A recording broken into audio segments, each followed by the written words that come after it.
Subscribe कीजिए हमारे YouTube channel को और बेल आइकन को भी दबाएं टेक्नोलॉजी और ऑनलाइन अर्निंग से रिलेटेड वीडियो सबसे पहले देखने के लिए। क्वेश्चन नंबर 1, कोविड-19 का क्या मतलब है? दरअसल WHO यानी विश्व स्वास्थ्य संगठन ने कोरोना वायरस को एक नया आधिकारिक नाम दिया है। CO यानी कोरोना, YI यानी वायरस, D यानी डिजीज, 19 का अर्थ है 2019 में मिले virus. Question number 2, corona virus कैसे फैला? दरअसल पिछले महीने से दुनिया के तमाम वैज्ञानिक इस बात का पता लगाने में जुटे हैं आखिर कोरोना वायरस इंसान में कैसे आया। पहले कयास लगाए जा रहे थे यह वायरस इंसान में चमगादड़ों से फैला है, लेकिन अब इस कयास को दरकिनार करते हुए चीन के एक शोध में खुलासा हुआ है कि इंसानों में कोरोना वायरस पैगोलिन से पहुंचा है। यह पहली बार है जब इस दुर्लभ जानवर से इंसान में कोरोना वायरस फैलने का दावा किया जा रहा है। दरअसल वैज्ञानिकों का दावा है कि इंसानों में पाए जाने वाले कोरोना वायरस का DNA पैगोलिन का DNA 90% मैच कर रहा है। वैज्ञानिकों का कहना है कि इस जानवर की वजह से इंसानों में आया है। पहले वैज्ञानिकों का दावा था कि इंसानों में कोरोना वायरस चमगादड़ से इंसान के शरीर में आया था। एक शोध में पता चला है कि चमगादड़ का DNA कोरोना वायरस के DNA से 80% से मैच कर रहा है। दरअसल अब हम आपको बताते हैं कि कैसा जानवर है पैगोलिन। दरअसल पैगोलिन असल में एक दुर्लभ प्रजाति है। इसकी संख्या दिन पर दिन कम होती जा रही है। स्तनधारी वन्यजीव है जो दिखने में अन्य स्तनधारियों से बिल्कुल अलग व विचित्र आकृति का, जिसके शरीर का पृष्ठभाग खजूर के पेड़ के छिलकों की भांति कैरोटीन से बने कठोर व मजबूत चौड़े शुल्कों से ढका रहता है। दूर से देखने पर यह छोटा डायनासोर जैसा प्रतीत होता है। पैगोलिन कीड़े मकोड़े और चींटी खाता है। चीनी शोध का कहना है कि किसी व्यक्ति द्वारा इस जानवर को खाने की वजह से ही कोरोना वायरस के इंसान में प्रवेश की संभावना जताई जा रही है। दरअसल वैज्ञानिकों का दावा है कि चमगादड़ में भी कोरोना वायरस पाया जाता है, लेकिन इनसे इंसानों में वायरस के प्रवेश की संभावना बेहद कम है, जबकि पैगोलिन से इंसान में वायरस घुसने की आशंका ज्यादा है।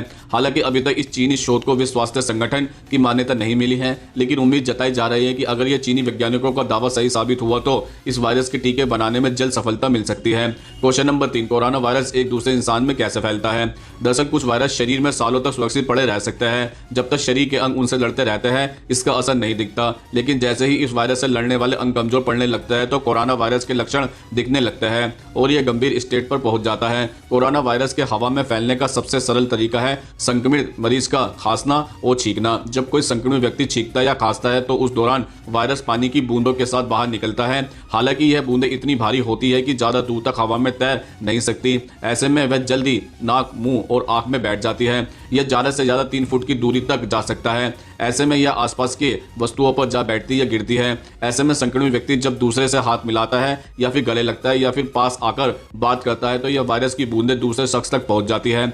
इसलिए सरकार और डॉक्टर बार बार कह रहे हैं कि खांसते और छींकते समय रुमाल या फिर अपनी कोहनी का इस्तेमाल करें और हाथों को पानी से साफ करें। बार बार अपने चेहरे को ना छुएं ताकि आप संक्रमित ना हो। साथ ही किसी से बात करते हुए 1 फुट और संक्रमित मरीज से 3 फुट की दूरी बनाकर रखें। क्वेश्चन नंबर 4, क्या कोरोना वायरस की दवा है? दरअसल कोरोना वायरस के इलाज के लिए अभी तक प्रत्यक्ष रूप से कोई दवा या वैक्सीन नहीं बन पाई है। इसे रोकने का एक ही उपाय है कि उस संक्रमित व्यक्ति को एक सुरक्षित कमरे में रखा जाए, जिसे अस्पतालों में आइसोलेटेड रूम भी कहा जा रहा है। कोरोना की कोई प्रत्यक्ष दवा नहीं है, फिर भी अस्पतालों में संक्रमित रोगियों का इलाज चल रहा है, क्योंकि जो व्यक्ति संक्रमण है उसके संक्रमण का अप्रत्यक्ष रूप से इलाज हो रहा है। जैसे उनके फेफड़ों और श्वास नली संक्रमण हो चुकी है तो उन्हें पुनः ठीक करने के लिए कुछ दवाओं का उपयोग, जो कि बर्ड फ्लू या अन्य वायरस जनित रोगों के लिए दिया जा रहा था, ऐसी दवाओं का प्रयोग भी किया जा रहा है। इसके अलावा कुछ इम्यूनिटी को बढ़ाने की दवाई को लगातार संक्रमित व्यक्ति को दिया जा रहा है, जिससे कोरोना के प्रभाव को कम किया जा सकता है। क्वेश्चन नंबर 5, चीन ने कोरोना वायरस पर कैसे नियंत्रण किया? दरअसल दुनिया के ज्यादातर देश कोरोना वायरस से जूझ रहे हैं, अर्थात फिर बचने के तरीके भी ढूंढ रहे हैं। तब चीन में जिंदगी दोबारा पटरी पर लौट रही है, क्योंकि चीन ने कोरोना पर काफी हद तक काबू पा लिया है। कोरोना पर काबू पाने के लिए चीन ने पहले धड़ाधड़ नए अस्पताल बनाए, रिकॉर्डेड अस्पतालों का निर्माण। उसके बाद जिस वुहान शहर और हुबेई प्रांत से यह वायरस फैलना शुरू हुआ उसे पूरी तरह लॉकडाउन, लोगों के घर से बाहर निकलने पर रोक कर दिया। सोशल मीडिया के जरिए लोगों को बताया कि किन जगहों पर जाए, कहां ना जाए। इसका असर दिखने भी लगा है। दरअसल पब्लिक ट्रांसपोर्ट सर्विस पूरी तरह से बंद कर दिया। इनमें बस, ट्रेन, फ्लाइट, फेरी सेवा शामिल है। वुहान एयरपोर्ट, रेलवे स्टेशन और मेट्रो ट्रांजिट सिस्टम को भी बंद कर दिया। प्रशासन की अनुमति के बिना कोई भी शहर से बाहर नहीं जा सकता। फैक्ट्रियों, ऑफिसों, स्कूलों को भी बंद कर दिया गया। साथ ही प्रशासन ने कुछ बड़ी सोशल नेटवर्किंग साइट का इस्तेमाल लोगों की निगरानी करने के लिए भी शुरू किया। लोगों के मोबाइल पर ग्रीन, येलो और रेड ट्रैफिक लाइट सिस्टम दे दिया, ताकि वह यदि रेलवे स्टेशन या चेक पॉइंट की ओर निकलते हैं तो उन्हें अलर्ट भेज दिया जाए।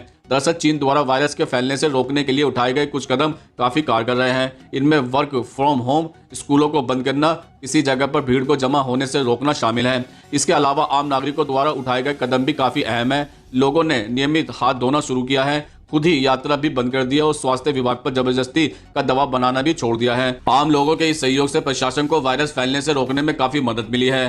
क्वेश्चन नंबर 6, क्या कोरोना वायरस से मृत्यु हो सकती है? दरअसल कोरोना वायरस अगर लंबे समय तक अपना प्रभाव बनाए रखने में सफल हो जाए या घातक स्तर तक पहुंच जाए तो जान के लिए खतरा पैदा कर सकता है। क्वेश्चन नंबर 7, कोरोना वायरस से बचने का तरीका क्या है? दरअसल पहली और अहम बात यह है कि जब तक कोरोना वायरस का प्रकोप शांत नहीं हो जाता, जितना हो सके सी फूड से दूर रहे। नंबर 1, साफ सफाई कोरोना वायरस से बचने का दूसरा और जरूरी तरीका है। कहीं भी बाहर से आने या कुछ खाने से पहले अपने हाथ अच्छी तरह से साफ करें, सिर्फ पानी से नहीं बल्कि साबुन या हैंड वॉश से धोए। नंबर 2, अपने साथ हैंड सैनिटाइजर हमेशा रखें। जहां पानी से हाथ धोने की व्यवस्था ना हो वहां इसका इस्तेमाल करें। नंबर 3, पब्लिक ट्रांसपोर्ट का यूज करने के बाद हाथ साफ किए बिना उन्हें अपने चेहरे और मुंह पर ना लगाएं। नंबर 4, बीमार लोगों की देखभाल के दौरान अपनी सुरक्षा का पूरा ध्यान रखें। अपनी नाक और मुंह को कवर करके रखें। उनके इस्तेमाल किए हुए बर्तन और कपड़ों का उपयोग करने से बचें। तो दोस्तों, आज हमने आपको कोरोना वायरस से संबंधित कुछ महत्वपूर्ण और रोचक जानकारी दी है। अगर यह जानकारी आपको पहले से ही पता थी तो कृपया करके हमें कमेंट्स बॉक्स में लिख के जरूर बताएं। अगर ये वीडियो आपको अच्छी लगी हो तो इसको लाइक करें, कमेंट्स करें, ज़्यादा से ज़्यादा शेयर करें और हमारे चैनल को सब्सक्राइब जरूर करें। नमस्कार दोस्तों।